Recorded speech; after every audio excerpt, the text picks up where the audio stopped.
History is all around us. There are secrets of our past around every corner, hidden in our street names, buried under our feet. And in this series, I'm going to be uncovering these secrets by exploring Britain's most historic towns. This is the original Roman. And I want to discover which towns across the UK can claim to reveal the most about each period in British history. It is terrifying. I'll be deciphering clues in familiar landscapes, bringing lost landmarks back to life, and peeling away the layers to reveal a unique view of these towns in all their former glory. Oh, look at this, look at this! From the Vikings to the Victorians, the Romans to the Tudors, I'll reveal the story of an era through the story of a single town. This week, I'm stepping back to the 16th century, the Tudor period. Beautiful frescoes. This was a glorious era of wealth, art and new horizons, but it was also a troubled era of bloody rebellion and religious strife. So they'd be chained to the stake, the bundles of wood be lit, and then they would be consumed.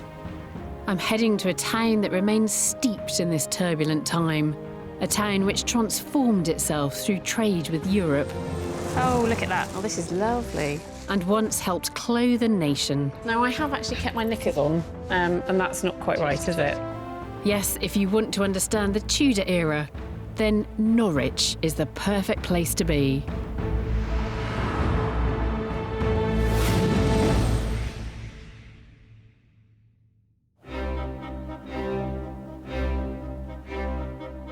Today in Norwich, the legacy of the Tudors is everywhere. So I'm here at Carrow Road, the home of Norwich City, who've been known as the Canaries for as long as anyone can remember. But in fact, it was all down to the fans. When the club first started, they wanted a canary on the badge, and you can see him there. But in fact, the canary was emblematic of Norwich going back much earlier than this, going right back to the Tudor period.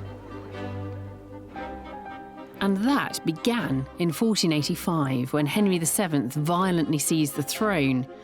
It would last almost 120 years through the reigns of Henry VIII, Edward, Mary, and Elizabeth, until her death in 1603.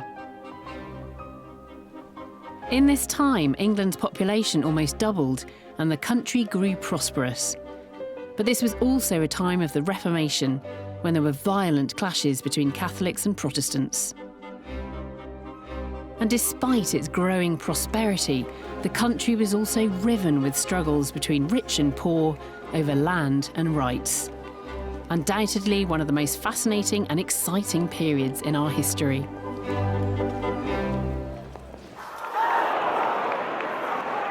Well, I hope the fans will forgive me for saying it's been a while since their football team has caused that much excitement. But in Tudor times, Norwich was a ferment of cosmopolitan activity, a centre of the textiles industry, a hub of international commerce, and second only to London in terms of population and wealth. When Henry VII came to power, Norwich had already begun its rise to prominence. I'm up here on Mousehold Heath, where you get a fantastic view out over Norwich, but I'm also here to meet Karen Smith, who's not only an expert in medieval literature, but in maps as well. And she's got a very early map to show me, which apparently contains clues about the success and growth of Norwich in the Tudor period. Nice to meet you. So what's so special about this map, Karen? There are a range of key features about this map. It is the first printed map of any city or town in England. So Of any city? Of any city or town, the first printed one, so it has a claim to be the first. Printed in 1558, this groundbreaking map reveals Tudor Norwich's key strategic assets. And according to Karen, if you look closely enough, it tells you who really mattered in Tudor Norwich. It's an interesting perspective, this map, because most maps go east to west, but actually you're looking east. By doing this perspective, it allows the Wensum River to run very centrally through the middle of the map. Yeah. So all of a sudden the river becomes very centrally important in the perspective. And of course, who uses the river in this time? The merchants. The other thing about looking east also is, of course, we're in Norwich, and if you look east from Norwich, you're looking across to the continent rather than to the rest of the country. And there is a great pride in the merchant culture that they're having great trading links and cultural links with the continent at this period. So there might be a little bit of a political message in there as well. This map has given me the first clue to understanding how society was changing in the Tudor era. The merchant classes were becoming increasingly powerful, and the source of their wealth was surprisingly humble. It was all down to sheep, or more precisely, their wool. Norwich was the town that wool built. This is Elm Hill, which is famous as one of Britain's most historic streets, and actually it does have the distinction of being Britain's most Tudor street.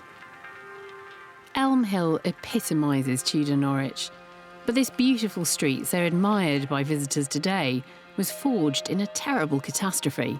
A massive fire in 1507 which destroyed almost half of the buildings in Norwich. Across the city, buildings went up in flames, the homes of rich and poor alike. And in this street, every single house but one was burnt to the ground.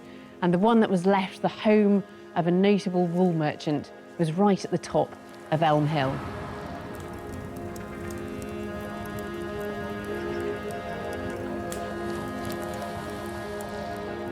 After the blaze, the city fathers wanted to ensure that such a tragedy would never happen again. What had been thatched houses are rebuilt with slate roofs and an architectural innovation, chimneys, to reduce fire risk. Quays at the back of the houses allow easy access to the River Wensum, the main artery of Norwich's trading economy, linking the city to the North Sea and beyond. Elm Hill was at the heart of the city's thriving economy. From their new quayside homes, the city's merchants traded directly with Europe. Their wealth depended on these continental connections.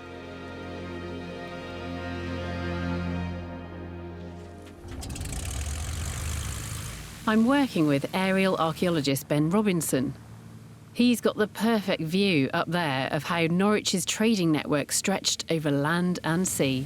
We're just over 1,000 feet above Norfolk, and already I can see the sea right in front of us and the great port of Great Yarmouth. And Norwich just over there. They're so close to one another and connected by the rivers flowing through this flat landscape. It was through here that all the trade took place. We're actually closer to the coast of Netherlands than we are to the other side of London. Everything faced east. All our important trading links were with northwest Europe. Norwich wasn't just making cloth, it was driving fashion. And amazingly, the people of Tudor England once looked to Norwich, not Paris, for what to wear. To find out more, I've arranged to meet Tudor tailor Nina Michaela. But before I can dress up, I need to dress down. Nina, I've got the smock on. Great. Now, I have actually kept my knickers on, and that's not quite right, is it?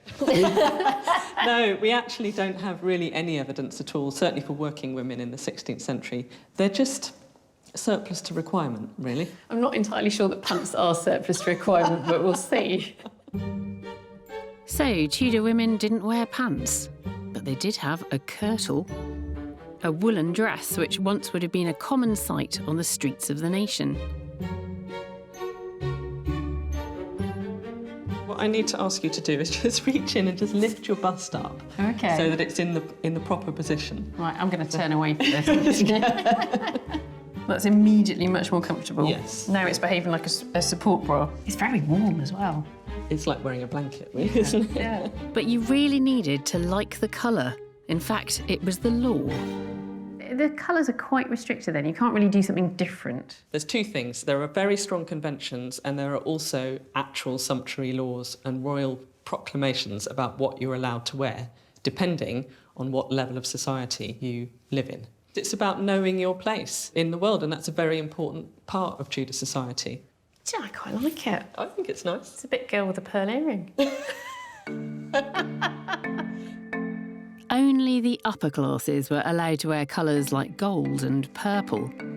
But red was frequently worn by ordinary working women in Tudor England. And not just any red. Tudor Norwich wasn't only famed for its textiles, but for dyeing as well. And it was this colour, madder red, that became symbolic of the city.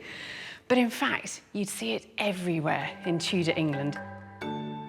Madder is a plant, and people have used its roots to make dyes for thousands of years. In Norwich, the plant was bought and sold in the town's markets, and it's still used by local artists and dyers today. That looks like we must be close to the home of a textile artist, Aviva. Hi, hello. Aviva Lee is a designer and teacher who's experimented with making madder red the traditional Tudor way. She's offered to teach me how to create this most Tudor of colours. You can see the red. Traditionally, they would strip off all the outside bark and just use the centre of the root to get the really good quality red. So what do you have to do to it to extract that pigment out of it? First soaking it in water and then cooking out the colour. After preparing the wool, Aviva tells me to mix the madder pigment with alum, a type of aluminium sulphate, and water, just as a Tudor artisan would have done. And then we're going to let it simmer very, very slowly, maximum about 70 degrees, to extract the colour, and that needs to cook for about an hour.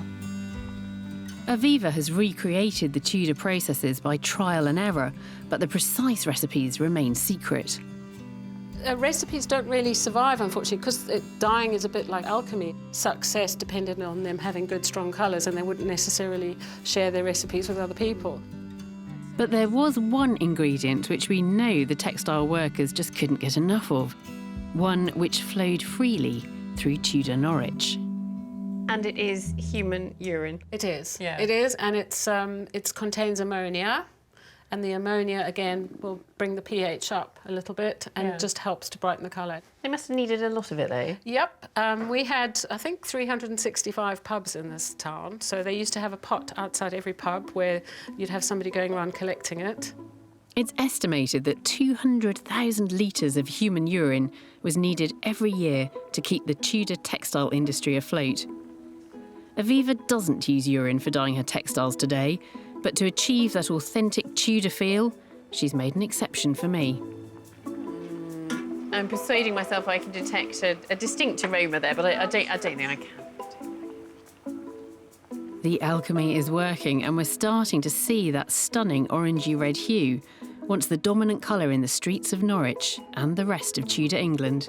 In a muddy world, I think a little bit of madder red would have cheered everybody up, definitely. The wool trade and the textile industry were crucial to Norwich's growth in the 16th century and to the development of its identity as a city. By the middle of the century, Norwich was Tudor England's second biggest town. But back in London, a young king with a wandering eye had sparked a spiritual revolution that was shaking the country to its core.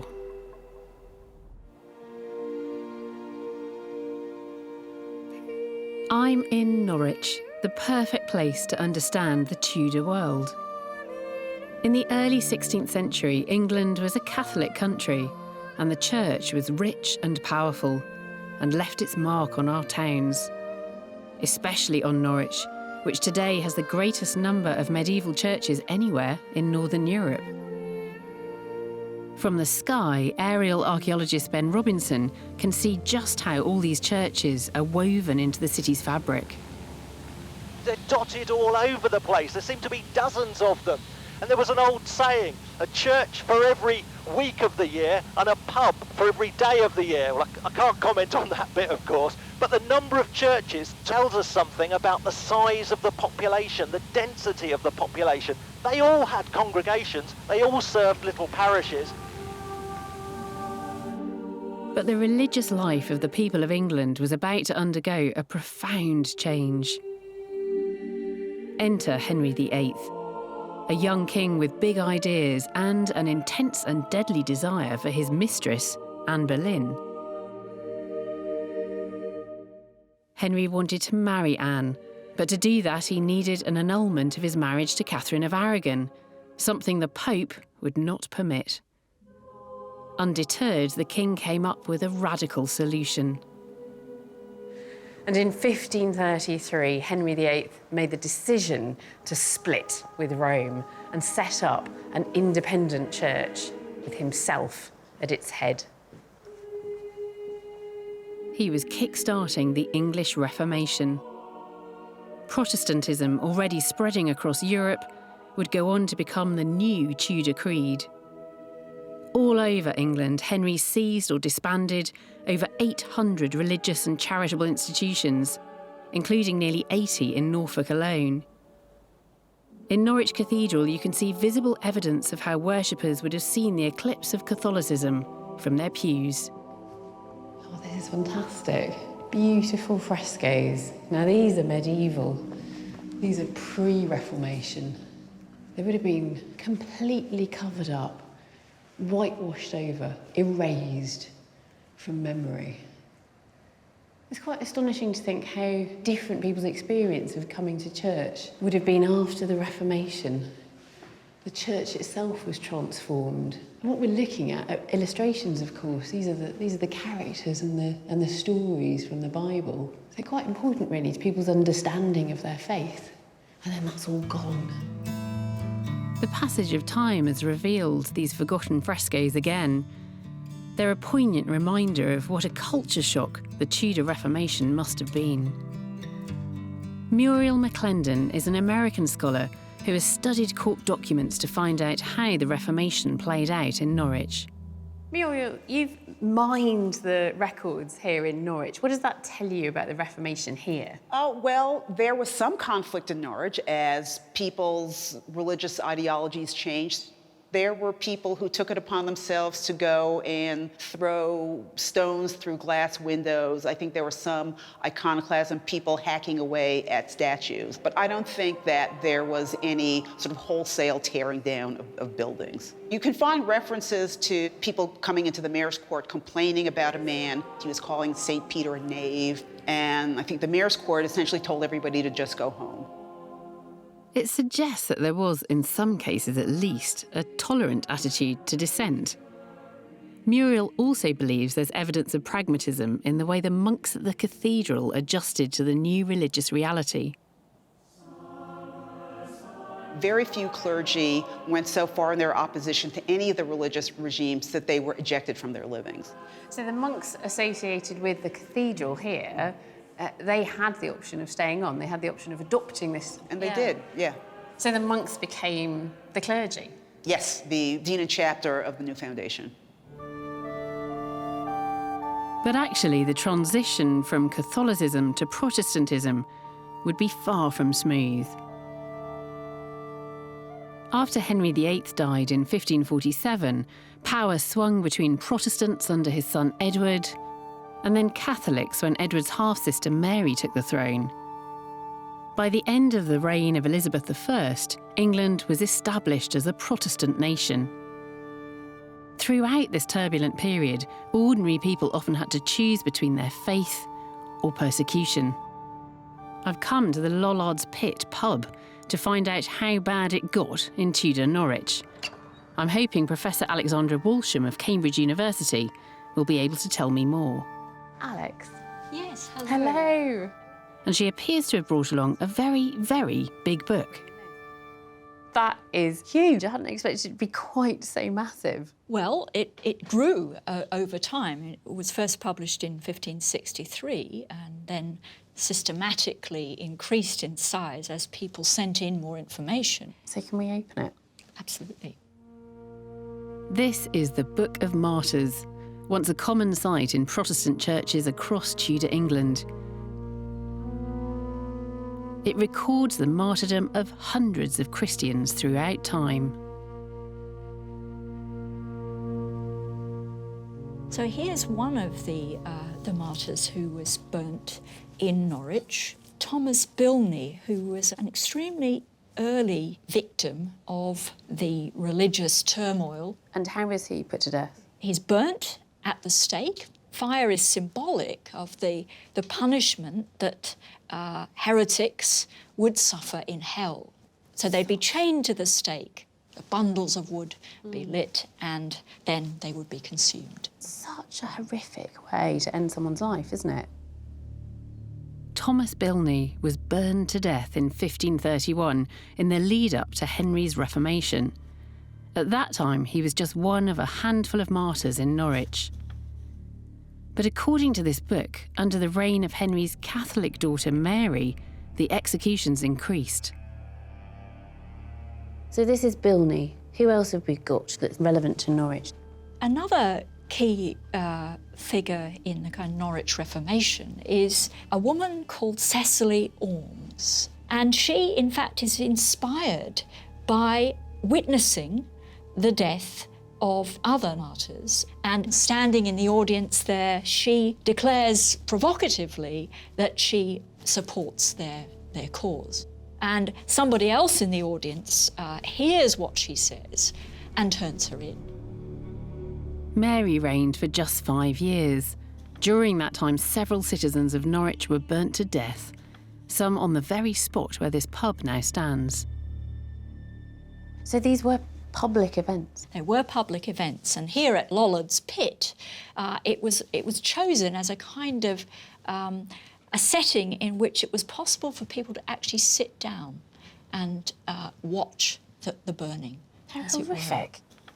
You know, to modern sensibilities, it's quite extraordinary to think that people's faith was that strong that it would drive them to give up their lives. And, you know, I think we tend to think about that in the context of terrorism today, and people who are willing to sacrifice themselves and also other people to a particular faith, a particular cause. For people at this time, they believe there is only one route to salvation, and therefore, if you adhere to a false religion, you're going to be damned. You're going to end up in hell.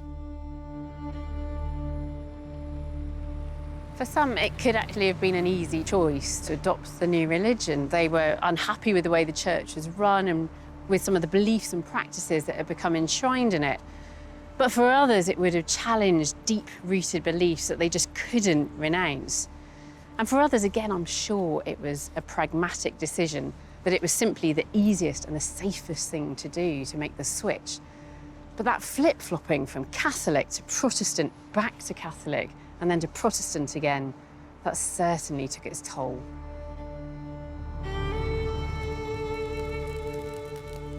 Back in the 16th century, Lollard's Pit is a small, natural amphitheatre. Crowds have gathered on the slopes to watch. A martyr is chained to a stake and the kindling at their feet lit. Death is drawn out and agonising. Faith in the Tudor era is dangerously fluid. It's a terrible time to be absolutely certain in your religious beliefs.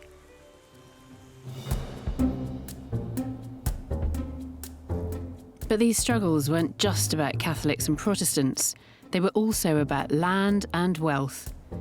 And this would lead to an epic clash right here in Norwich between rich and poor. I'm in Norwich, a city packed with hints about what life was like in Tudor times.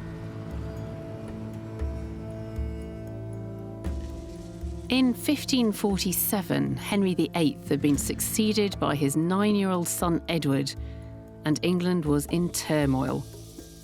Wealthy landowners seeking to capitalise on the thriving wool industry seized land on which to graze their sheep. The enclosure of what had previously been common land meant the rural poor had nowhere to graze their own livestock. The peasants were up in arms, and Norwich would once again be at the heart of the action.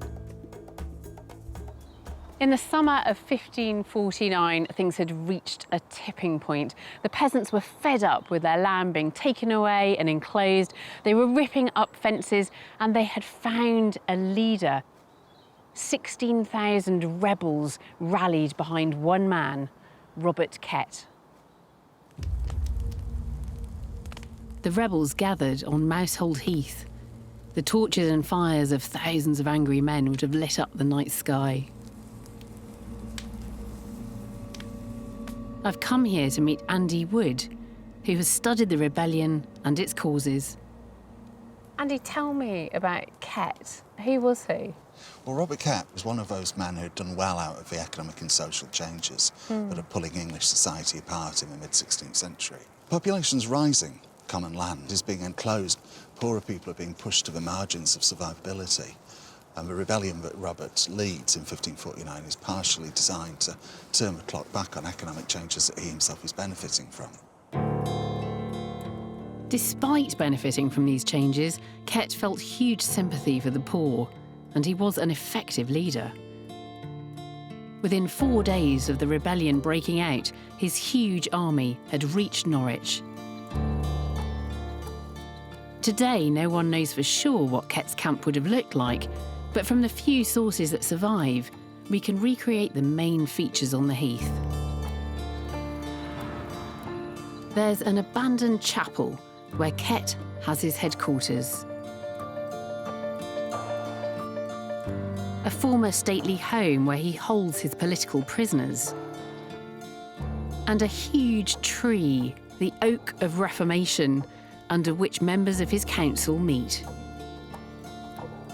This isn't just a camp, this is an alternative seat of power. For a few brief weeks, there are more people on this hill than there are in Norwich itself. And from here, Kett sends a radical list of demands to the Tudor authorities. The best known of those rebel demands is the phrase, "We pray that all bondmen should be made free, for God made all free with his precious blood shedding." And that's a reference to the reimposition of serfdom on Norfolk estates. So you're bonded to the land, you can't move off the land without your lord's permission. You can't marry without your lord's permission. You can't educate your children without your lord's permission. Kett's demands were rejected. His choice now was either to disperse his men or press on and try to take Norwich. We fought 3 battles in Norwich, 2 of which the rebels won. Yeah. The first in late July, when we seized control of the city, and then 2 others against royal armies which are sent up to defeat the rebels. That's astonishing. That, he's turned up with this peasant army and wins 2 battles. Although Kett had taken Norwich, holding it was a different matter. Rebels and government troops faced each other at Dussindale, outside the city gates. And archaeologists have uncovered physical evidence from that day. What we've got here are some musket balls which were excavated on the field of Dussindale, and you can see that some of them are impacted. Yeah. So that you can imagine these impacting against the armour of the rebel soldiers. 3,000 rebels were killed. Robert Kett himself was captured and sentenced to death. Robert Kett is hanged in chains from the walls of Norwich Castle, which is a horrible death that would have taken hours of excruciating torment. So do you know how long his corpse was left hanging there then? Yeah, he was up there for 3 years, and at which point bits of it... 3 years? Andy believes this was no accident. Tudor justice was brutal and exemplary, and the authorities wanted to make a point to the citizens of Norwich.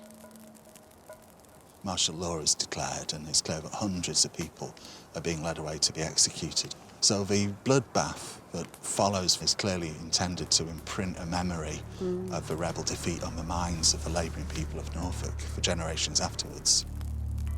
Protests against enclosure took place throughout southern Britain, but Kett's rebellion seems like the most dramatic and significant challenge to royal authority. I think it really mattered because Norwich really mattered. How could the king possibly let the second biggest city in the country fall into rebel hands? At the same time, ordinary people here clearly felt a very deep resentment about how hard their lives were. And it wasn't just space for their livestock that was threatened, it was their own living space too. You can see the natural constraints here of the river, but everyone wanted to be in the centre. Everyone wanted to be where the action was. But you can also see how densely packed that space is, how everything's jostling and competing for position. The houses, the businesses, the monastic precincts, everything's sort of crammed in there. Up here you can sort of think yourself back into the Tudor period and think, actually, it would have been pretty crowded down there. It would have been pretty unpleasant at times. And when the lucrative Tudor wool trade hit a downturn, the solution involved making Norwich even more crowded. The merchants of Norwich had a cunning plan to revive the flagging textile industry. They effectively headhunted textile experts from Flanders to come over and live and work in Norwich. And they sent out an official invitation signed by Elizabeth I, no less, inviting 30 merchants and their households to come over. And this, of course, is how they would have arrived in Norwich. Oh, hello. These merchants were known as the Strangers. Historian and archivist Cathy Terry can explain why they were so keen to move to Norfolk. The Strangers were just ordinary people like you and me, but they were refugees. They came from the Low Countries, what's present-day southern Holland, northern France and Belgium, and they came here to escape persecution, have a peaceful life, and help our economy as well. So why were they being persecuted over on the continent? Well, in the 16th century, there were a lot of trouble between Catholics and Protestants. Protestants weren't tolerated at that point. The Reformation played out right across Europe. Countries were torn apart by religious wars between Catholics and Protestants. Not for the last time, a British city would benefit from the skills of European immigrants. So what's in the box? Obviously, it's very, very rare for textiles from that period to survive. What we've got is something just a little bit later, but it's very much an example of one of the many techniques that the Strangers brought to Norwich. Pop those on. Oh, look at that. Oh, this is lovely. So this is the coat of arms of Norwich. So that looks quite English, but around the outside here, that pattern looks quite exotic. It does, well spotted, because that betrays its origin as the technique came from Persia or Turkey. Then the Strangers got hold of the technology to make that same product, and then they brought it to England. So this is called now, and it's in Norwich, Norwich Turkey work. And it became a huge industry. Was there ever an element of coming over here, taking our jobs? My take on it is, if you were doing all right, you probably didn't notice the effect of direct labour competition. If you were, you know, maybe less well educated, maybe had fewer career opportunities within the weaving trade, you might be a bit resentful. But by and large, it was a growing industry, so there was something for everyone. Yeah. As well as bringing their skills to help rebuild Norwich's wool trade, I've heard the immigrants brought something else with them. Now, I know there's a connection between the Strangers and canaries, but what is it? If you imagine you're a weaver, you're working dawn till dusk, the male canary sees the loom or the clack of the loom as competition and will sing. Strangers that brought over this tradition, but it was quickly popularised with local people, so much so that the breeding of the Norwich canary became quite a big thing here. So they are the Tudor radio? They are. By the late 16th century, there were 6,000 strangers in Norwich. They made up around a third of the population. And there must be descendants of the original Strangers still here in Norwich today. I'm one. My family came over in the 1620s or 30s from northern France. But Really? I'm very typical. If you go back to most people who've got a good Norwich stock, you will find a stranger in there. Starting their new lives in Norwich, putting down roots here, the Strangers didn't forget their families and friends in the Low Countries. Cathy has collected copies of the few letters that survive, fragments of a community now straddling two worlds. And this one is really, really poignant. A man writing to his wife. And he says, "You'd never believe how friendly the community is here and how well disposed the English are to our nation. If you came here with only half your possessions, you'd never think of going back. Don't hesitate.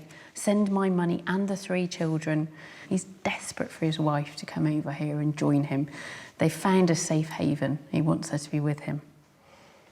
And I think you read these letters and it gives you that connection back to families that were torn apart by the religious persecution that was going on at the time. And you can't help thinking of all the contemporary cases where this still goes on.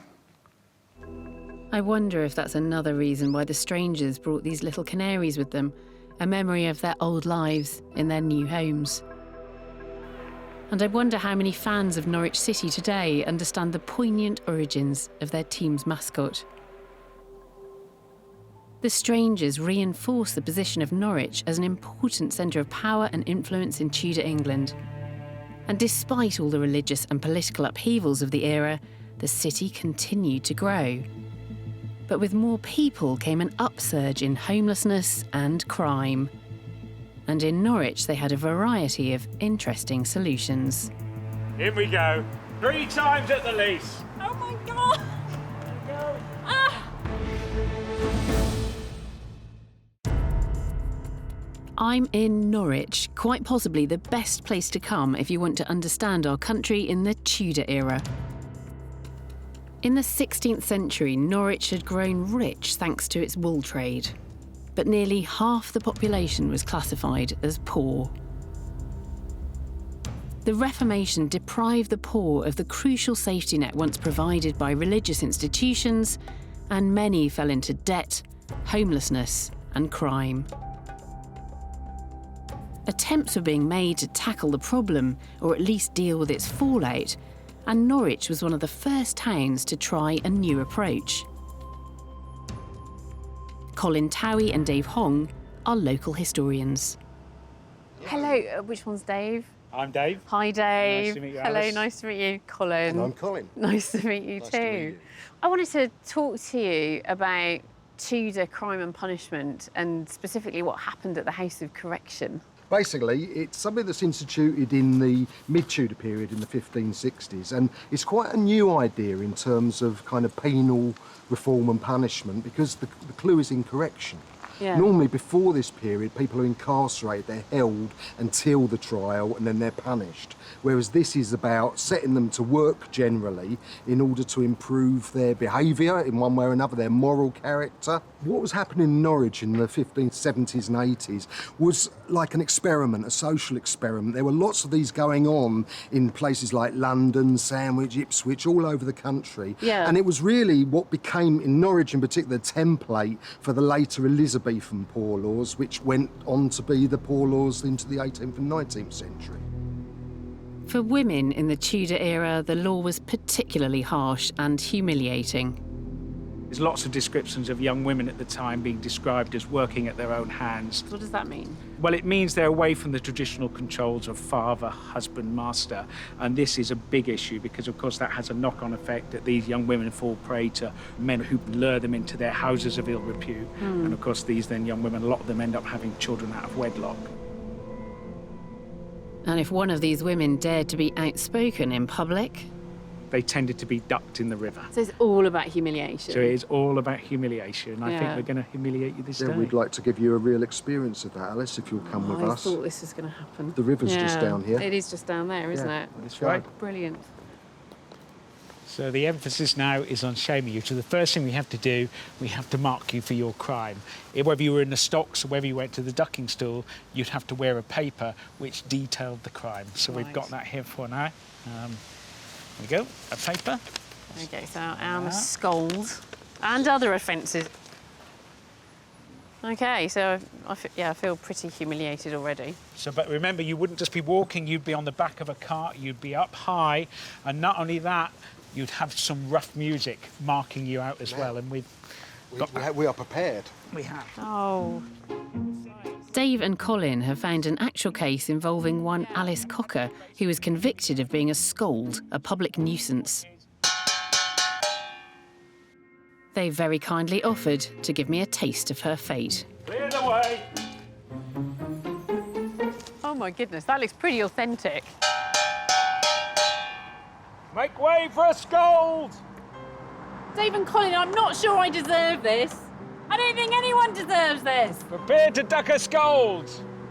Oh my God! Scold! Ah! Oh, it's so cold. Ah! Oh, into the stinking winsome I go. Oh! I feel well and truly publicly humiliated. It's quite a horrendous thing to do to somebody. I think that, yeah, it is all about ritual humiliation. It's all about parading somebody through the streets of the town, making sure everybody knows what they've done, and then offering them up to the river. That chair is a reminder that this was a tough and unforgiving time for women. And that's important to remember because so much of our image of the Tudor period is of a glorious and enlightened era, particularly in the arts.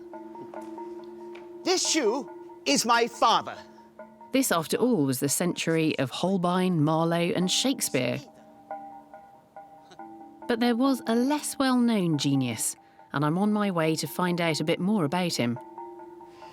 Oh, I'm approaching this with a bit of dread and trepidation because I can hear Morris dancers in there.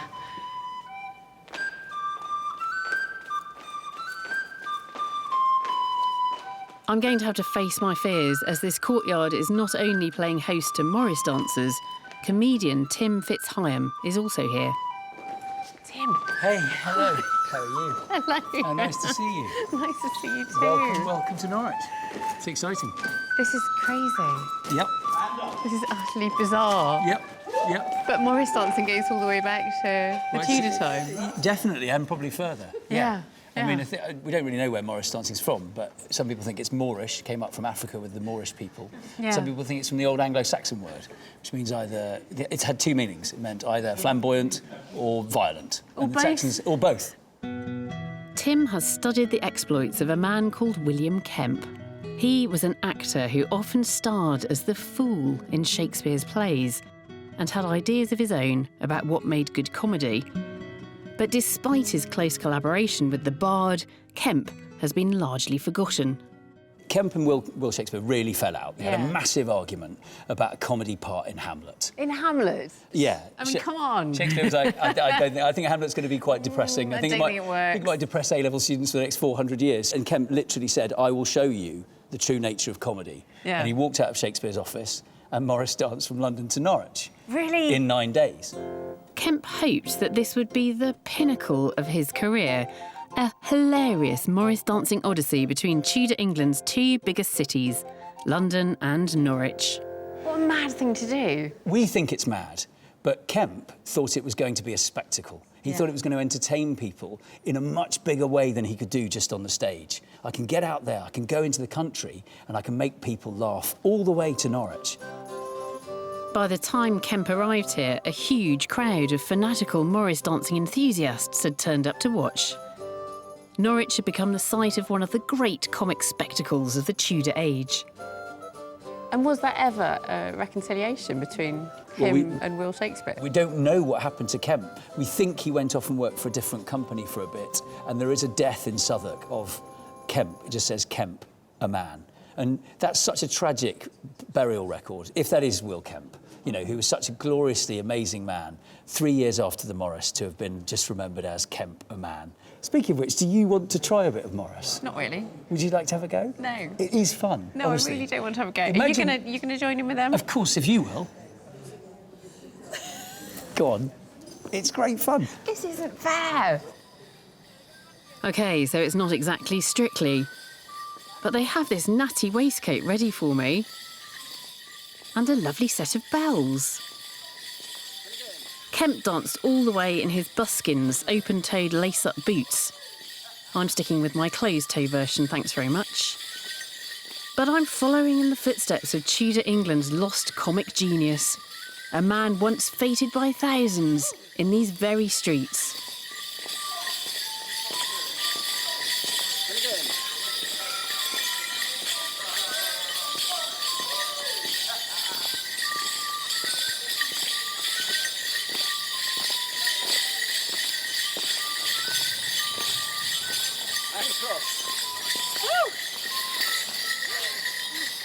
Thank you.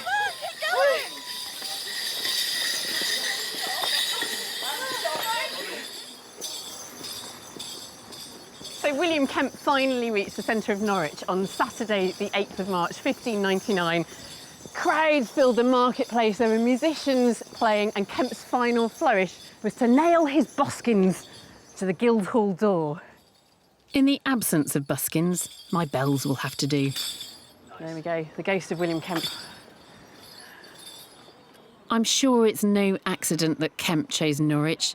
This most Tudor of public spectacles could only end in this most Tudor of towns. The wool trade, the merchants, strangers, heresy, reformation and rebellion. Tudor Norwich had it all. This is when Norwich's fortune is spun from the wool trade, making it the second biggest town in all of England. The poor who are left behind rebel against rich and powerful landowners. The terrible tug of war between the Catholic and Protestant faiths claims its victims. Norwich is the ideal place to take the temperature of these tumultuous Tudor times. And with so many buildings from the period still standing, from the Guildhall, where Kemp nailed up his buskins after his mad Morris dance, to wonderful Elm Hill, there are many reasons why Norwich is Britain's most Tudor town.